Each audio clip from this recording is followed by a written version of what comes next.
Assalamualaikum warahmatullahi wabarakatuh. Hai semuanya, bertemu lagi secara online bersama saya Rita Herlina dalam mata kuliah Psikologi Komunikasi. Pada pertemuan keempat ini kita akan membahas tentang memahami karakteristik manusia komunikan. Di sini kita akan mendalami bagaimana ciri-ciri manusia dengan berbagai pandangan. Harap disimak semua materi yang disampaikan hingga tuntas agar dapat dimengerti. Pada pertemuan sebelumnya pernah dijelaskan bahwa keterkaitan psikologi dan komunikasi begitu besar. Karena jika kita membahas komunikasi, maka sama dengan kita membahas komunikasi manusia yang tidak terlepas dari aspek psikologis. Untuk itu dalam pertemuan keempat ini perlu kiranya kita membahas tentang memahami karakteristik manusia komunikan. Di sini untuk memahaminya terdapat 4 konsepsi manusia. Yang pertama adalah konsepsi manusia dalam pandangan psikoanalisis. Kedua, konsepsi manusia dalam pandangan behaviorisme. 3, konsepsi manusia dalam pandangan psikologi kognitif. 4, konsepsi manusia dalam pandangan humanistik. Konsepsi tentang manusia dalam pandangan atau teori psikoanalisis. Teori psikoanalisis pertama kali diperkenalkan oleh seorang tokoh dari Austria, yaitu Sigmund Freud. Teori ini dapat dikatakan sebagai aliran psikologi yang paling berpengaruh dan yang paling terkenal karena mempunyai landasan teori yang unik, yaitu teori gunung es. Teori ini membahas tentang struktur jiwa manusia, di mana jiwa manusia sering disederhanakan dan diibaratkan sebagai gunung es yang terapung di samudera luas. Sebagian kecil dari gunung es itu tampak di permukaan atau dikenal sebagai conscious, alam sadar. Bagian terbesar tidak tampak karena ada di dalam samudera, disebut sebagai unconscious atau alam bawah sadar. Dan di antara keduanya ada bagian yang karena gerakan naik turun, karena gelombang yang kadang-kadang hilang terendam di bawah permukaan atau tampak muncul ke atas, disebut sebagai preconscious atau prasadar, antara sadar dan tidak sadar. Berikutnya kata Freud, dalam struktur jiwa terdapat struktur kepribadian manusia yang terdiri dari id, superego, dan ego. Id adalah merupakan komponen biologis atau berbagai potensi atau komponen yang dibawa sejak lahir berupa impuls, agresif, insting, dan dorongan dasar seperti makan, minum, seks, menyerang, dan bertahan, di mana sistem kerjanya adalah prinsip kenikmatan dan kesenangan atau tabiat hewani. Id ini posisinya berada di bawah dan paling besar, berada di dalam unconscious. Berikutnya, superego di sini dianggap sebagai polisi kepribadian atau mewakili yang ideal, hati nurani. Ia memaksa ego untuk menekan hasrat-hasrat yang tidak berlainan ke alam bawah sadar. Superego ini disebut sebagai komponen sosiologis. Kemudian ego posisinya berada di permukaan yang tampak atau terlihat. Ego ini disebut sebagai komponen psikologis, yaitu menjembatani tuntutan id dengan realitas di dunia luar. Ego juga dapat dikatakan sebagai mediator antara hasrat hewani dengan tuntutan rasional dan realistis. Egolah yang menyebabkan manusia mampu menunduki hasrat hewani dan tampil sebagai pribadi yang normal. Kemudian, kata Freud, sehingga dapat disimpulkan bahwa dalam psikoanalisis itu, menurut Freud, perilaku manusianya itu banyak didominasi oleh sesuatu yang tidak disadari atau dikuasai oleh naluri primitifnya.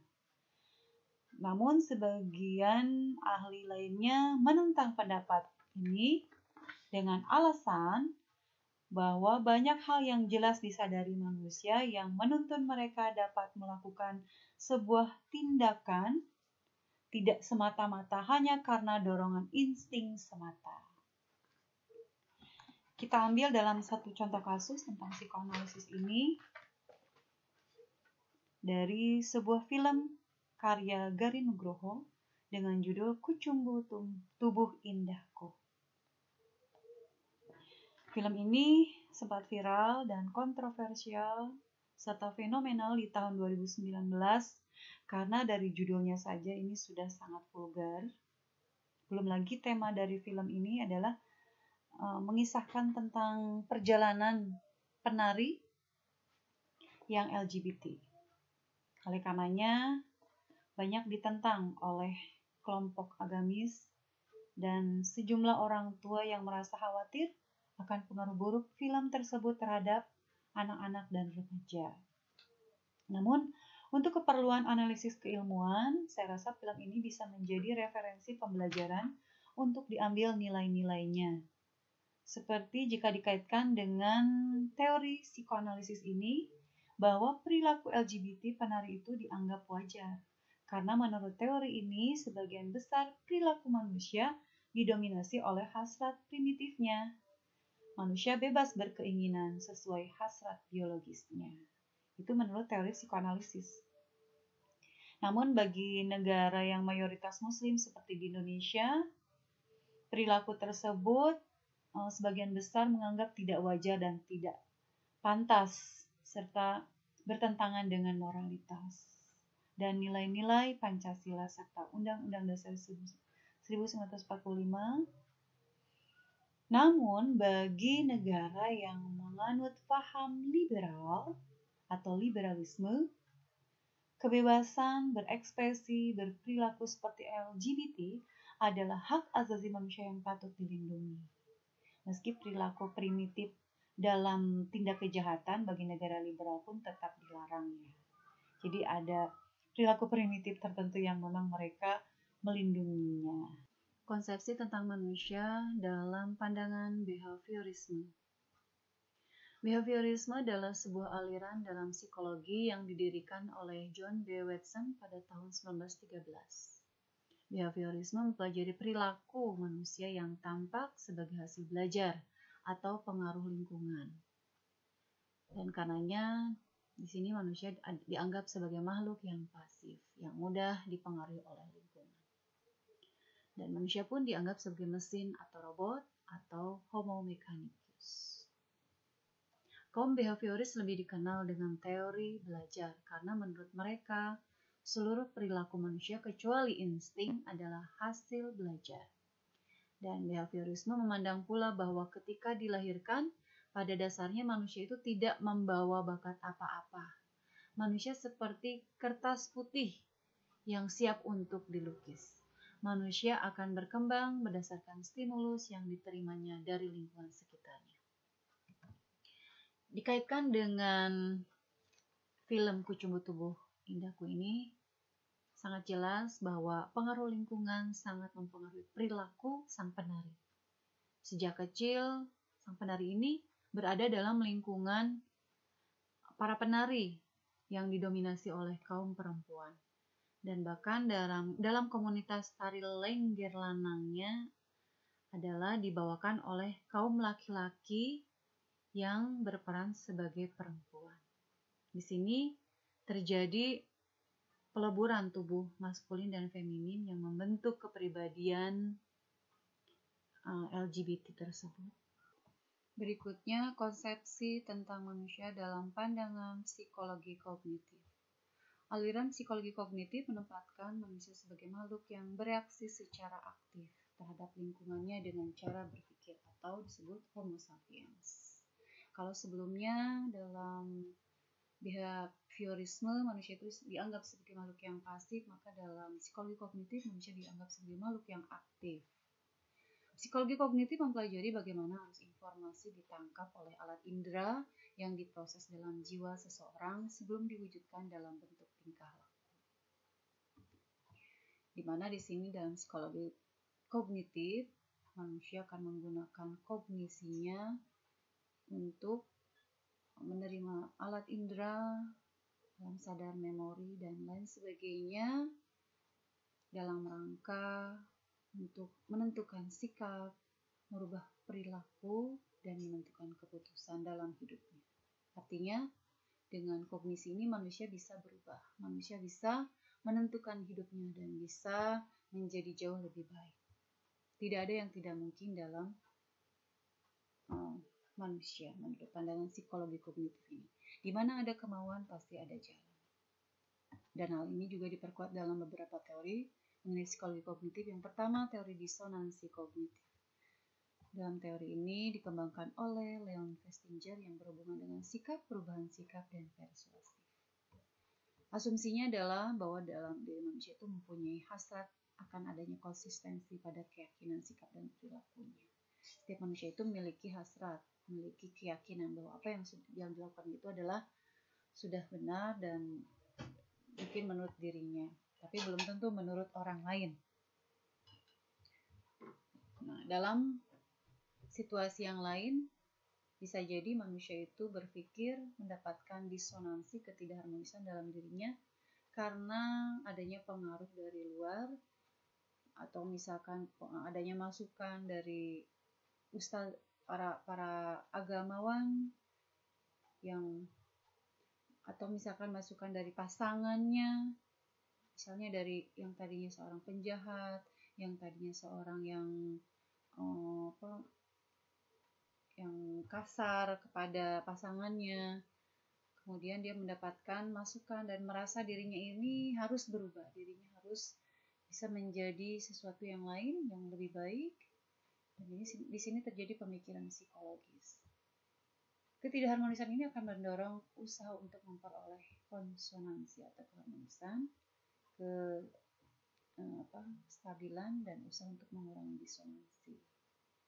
Disonansi adalah perasaan tidak suka yang mendorong orang untuk melakukan tindakan dengan dampak yang dapat diukur. Bagaimana caranya? Yaitu metode untuk mengurangi disonansi agar bisa mengubah kognisi di sini adalah banyak cara yang bisa dilakukan dengan menambah kognisi, mengganti kepentingan, membuat informasi, dan mencari informasi kebenaran. Jika dirasa sudah cukup informasi yang dibutuhkan untuk bisa melangkah diri ini menjadi jauh lebih baik atau merubah sikap menjadi lebih baik, maka di sini melalui kognisi, melalui teori-teori yang sudah dikumpulkan, setiap manusia itu yakin bisa membuat keputusan, bisa menentukan sikap, dan bisa merubah dirinya. Berikutnya dalam teori atribusi berkembang dari tulisan Fritz Heider yang berjudul Psychology of Interpersonal Relations. Teori ini menjelaskan tentang bagaimana perilaku seorang itu apakah disebabkan oleh faktor dalam yang merupakan disposisi internal, misalnya sikap, sifat-sifat tertentu, ataupun aspek-aspek internal yang lain, ataukah disebabkan keadaan eksternal atau situasional. Jadi intinya teori atribusi ini sebagai upaya untuk memahami perilaku manusia berdasarkan latar belakangnya. Jadi tidak boleh menjudge seseorang ya. Dalam pandangan teori atribusi ini, manusia bisa dipahami perilakunya berdasarkan latar belakang yang dimilikinya. Yang pertama adalah latar belakang karena faktor personal. Faktor personal dibagi menjadi dua, yaitu faktor biologis dan faktor psikologis. Dalam faktor biologis di sini adalah faktor karena bawaan lahir, insting, dan motif biologis. Kemudian faktor sosiopsikologis terbagi menjadi komponen afektif, komponen kognitif, dan komponen konatif. Dalam komponen afektif di sini terbagi menjadi motif sosiogenis. Kemudian terdapat sikap. Sikap itu bukan perilaku tetapi kecenderungan berperilaku. Lalu terdapat aspek emosi. Kemudian dalam komponen kognitif di sini berkaitan dengan aspek intelektual, yaitu apa yang diketahui. Dan yang ketiga adalah komponen konatif berhubungan dengan kebiasaan dan kemauan. Faktor situasional atau faktor eksternal yang mempengaruhi seseorang dari luar gitu ya, faktor-faktor pengaruh dari luar.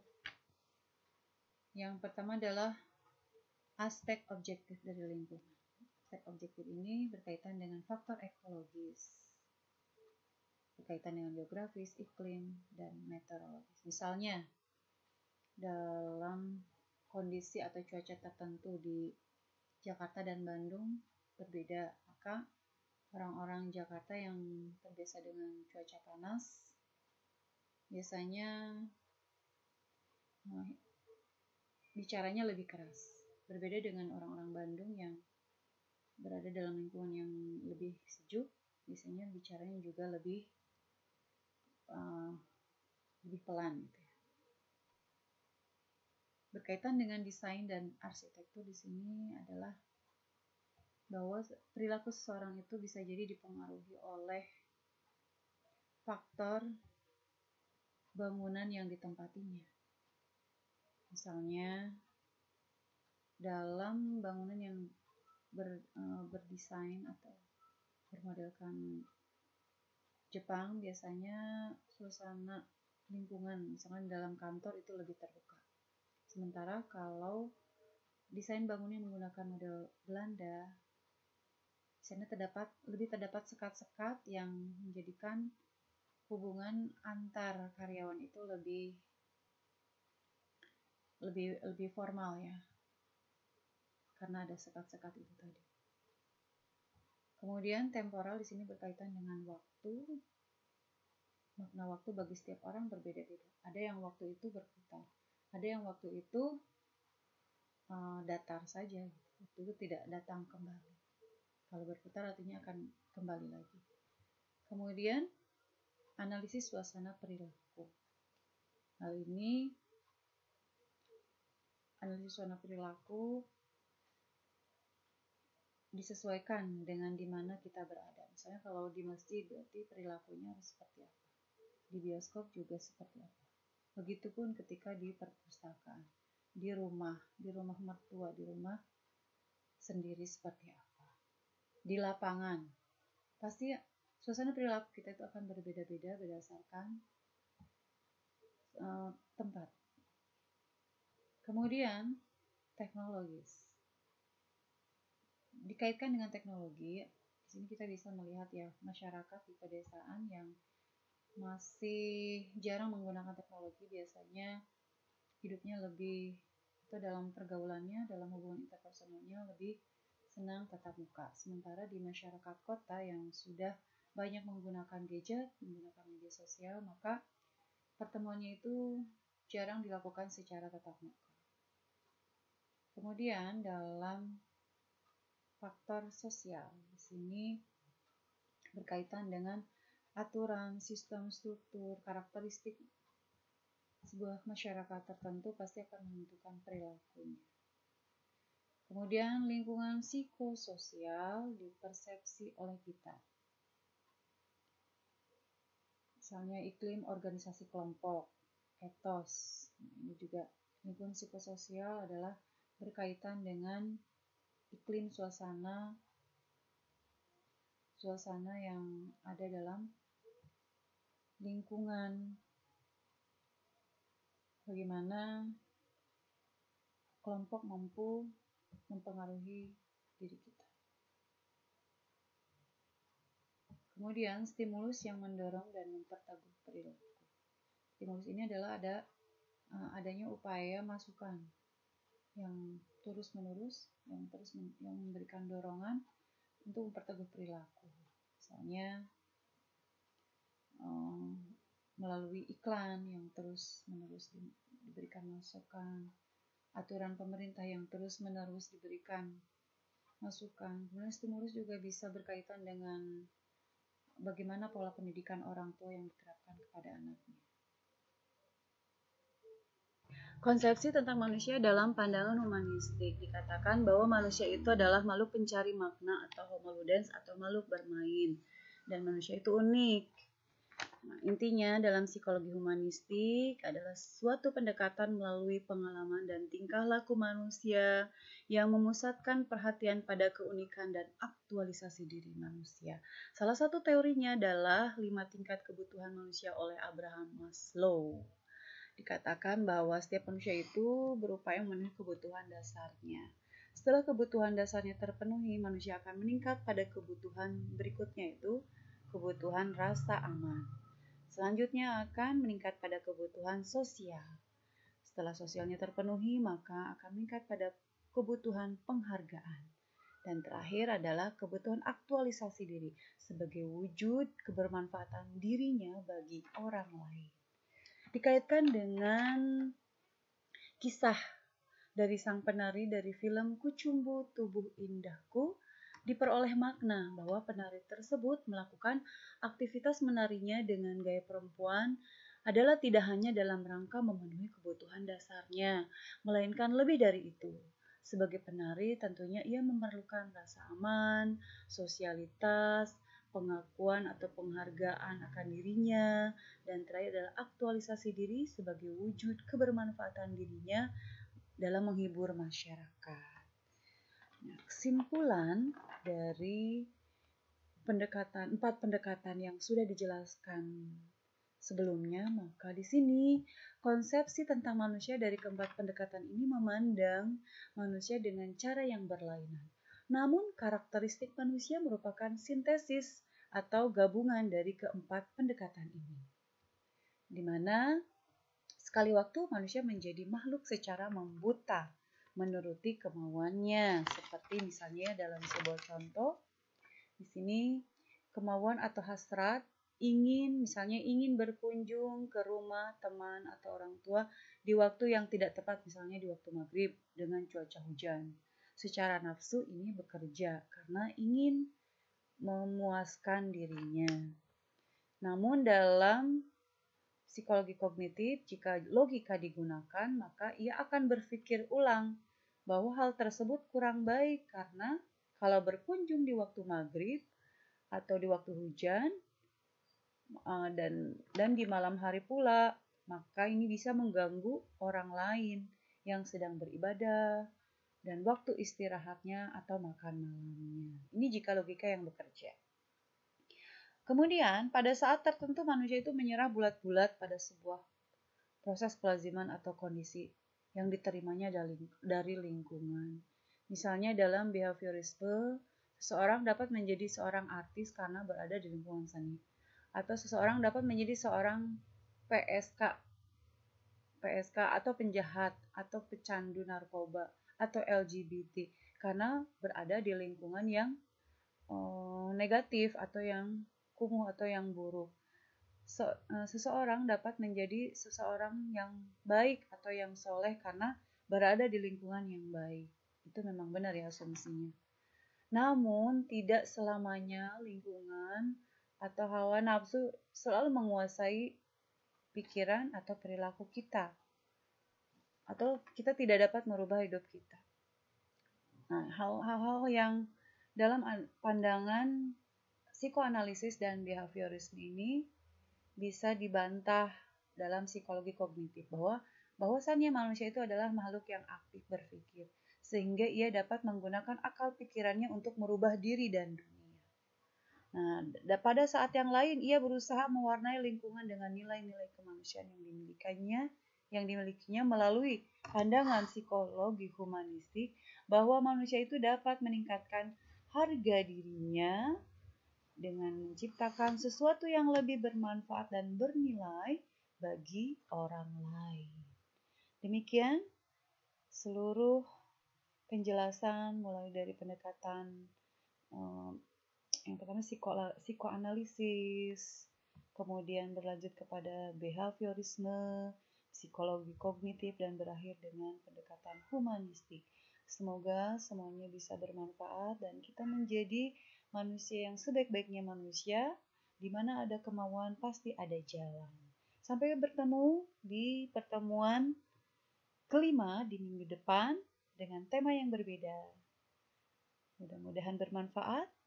Terima kasih. Wassalamualaikum warahmatullahi wabarakatuh.